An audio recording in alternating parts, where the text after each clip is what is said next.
انس بن مالک انصاری رضی اللہ تعالیٰ عنہ نے خبر دی، آپ نبی کریم صلی اللہ علیہ وسلم کی پیروی کرنے والے آپ کے خادم اور صحابی تھے کہ حضور صلی اللہ علیہ وسلم کے مرض الموت میں ابو بکر صدیق رضی اللہ تعالیٰ عنہ نماز پڑھاتے تھے۔ پیر کے دن جب لوگ نماز میں صف باندھے کھڑے ہوئے تھے تو حضور صلی اللہ علیہ وسلم حجرے کا پردہ ہٹائے کھڑے ہوئے ہماری طرف دیکھ رہے تھے۔ آپ کا چہرہ مبارک حسن و جمال اور صفائی میں گویا مصحف کا ورق تھا۔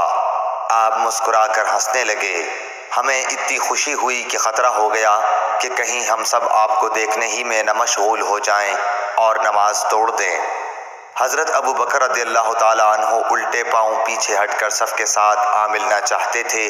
انہوں نے سمجھا کہ نبی صلی اللہ علیہ وسلم نماز کے لیے تشریف لا رہے ہیں، لیکن آپ نے ہمیں اشارہ کیا کہ نماز پوری کر لو۔ پھر آپ نے پردہ ڈال دیا۔ بس حضرت صلی اللہ علیہ وسلم کی وفات اسی دن ہو گئی۔ انا للہ و انا الیہ راجعون۔ صحیح بخاری حدیث نمبر 680۔